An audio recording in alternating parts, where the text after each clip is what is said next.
कल हमारी डिटेल में मीटिंग्स हुई थी, बड़े सारे फ्रूट ग्रोअर्स एसोसिएशन, इनफैक्ट पूरे कश्मीर वैली के हमारे पास आए थे।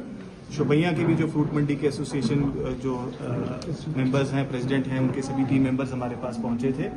ऑनरेबल एलजी साहब के साथ भी इनकी मुलाकात हुई थी और कल शाम को चीफ सेक्रेटरी साहब ने एक डिटेल रिव्यू इस मुद्दे पर लिया था और एक सिस्टम बनाया गया है कि हम एक दिन अप और एक दिन डाउन की जो मूवमेंट है वो मुगल रोड से फॉलो करेंगे।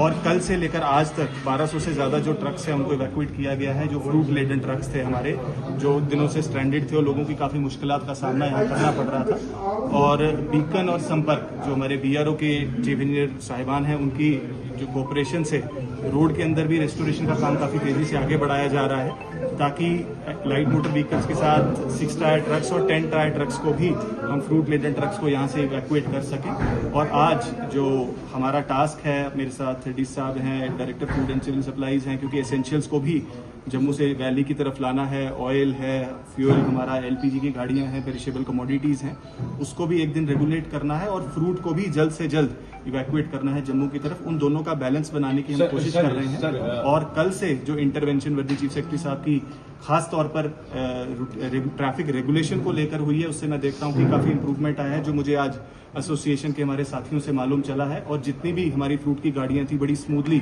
आज जम्मू की तरफ रवाना। तो बात है ये भी रखी है अथॉरिटीज के सामने कि काफी लॉसेज लोगों को हुए हैं, ग्रोअर्स को हुए हैं। उसके ऊपर आई एम श्योर एक पॉलिसी डिसीजन लिया जाएगा। वो बात पहुंचाई गई है और उसका एक फेयर असेसमेंट करके उसके बाद ही उसके तो है देखिए, हैवी मोटर व्हीकल्स जो है वो चल रही हैं। जैसा मैंने बताया, आज भी डाउन मूवमेंट है मुगल रोड पे, ताकि जितनी भी डाउन का मतलब श्रीनगर से जम्मू की तरफ मूवमेंट चल रही है, और आज सुबह से ही मूवमेंट चालू हो चुकी है। और जितनी भी फ्रूट लेडन ट्रक्स हमारे थे अब रवाना हो रहे हैं। इस वक्त मंडी में भी हम देख सकते हैं कि बड़ी स्मूथ मूवमेंट चल रही है। कुछ ग्रोअर्स की रिक्वेस्ट थी कि जो टाइमिंग के अंदर कुछ रिलैक्सेशन दी जाए और 10 बजे के बियॉन्ड भी गाड़ियां जो है जम्मू की तरफ रवाना की जाएं। उसके ऊपर भी हमने फैसला किया है कि हम कुछ रिलैक्सेशन कुछ दिनों के लिए रहेंगी, ताकि किसी भी फ्रूट ग्रोअर को किसी किस्म की दिक्कत तकलीफ ना हो और फ्रूट बड़ा सेफ तरीके से जम्मू। जब हाईवेज क्लोज होते हैं तो कहीं ना कहीं दिक्कतें आती हैं और थोड़ा रेगुलेशंस में हमें चलना पड़ता है। और आज भी हमारी यही कोशिश चल रही है कि नेशनल हाईवे से जो है वो अप मूवमेंट कंटिन्यूसली रहे और मुगल रोड से डाउन मूवमेंट रहे, और एक सर्कुलर फ्लो को हम मेंटेन करें, ताकि व्हीकल्स भी जो खाली गाड़ियां हैं वो हमारे पास वापस आती जाएं और भर के वापस जाती जाएं। इसी सर्कुलर फ्लो को देखते हुए हमारे साथ traffic police, district police, BRO और एनएच सारी टीम्स रेगुलरली काम कर रही है। सारे ऑफिसर्स फील्ड पर हैं और मैं समझता हूँ हमारे फ्रूट ग्रोअर्स की टीम भी हमारे साथ कोऑपरेट कर रही है, ताकि इस डिसिप्लिन को हम रेगुलरली फॉलो करें, ताकि किसी भी मुश्किलात का सामना किसी को ना करें।